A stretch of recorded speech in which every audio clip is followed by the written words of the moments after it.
په خوست ولایت کې مخورو سپین ږیرو ځوانانو او د رسنیو مسؤلینو ته د اطلاعاتو لاسرسي په اهمیت باندې یو ورځنی ورکشاپ ترسره شو. د خوست د اطلاعاتو کلتور ریاست مسؤلین وایي چې د افغانستان اسلامي امارات هر وخت خپل ولس او ملت ته ریښتونی معلومات ورکړي دي او هر وخت دې ته ژمن دی چې په هره برخه کې ملت باخبره وساتي. د اطلاعاتو د لاسرسي اهمیت په همدې کې دی چې د ولس سره په وخت پرمختګونه شریک شي او د دې ترڅنګ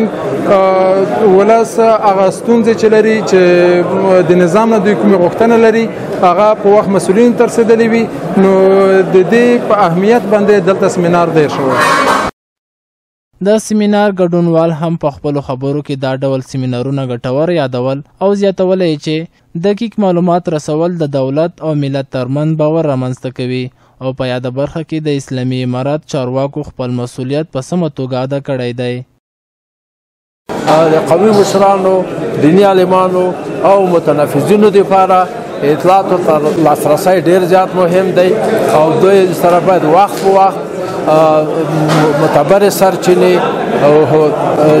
بېلابېل نهادونه، بنسټونه، هغه که دولتي بنسټونه دي، هغه که غیر دولتي بنسټونه دي، معلوماتو ته په لاسرسي کې باید دوی سره همیشه دپاره په تماس کې وي. د خپل اجراتو راپور، خپل حسابدهي په وخت په وخت د دوی سره شریک کړي. یاد روزنیز پروګرام ته راغلي مشران او ځوانان د اسلامي امارات چارواکو مننه کوله چې خلکو ته یې په اړونده برخه کې په خپل وخت معلومات ورکړي.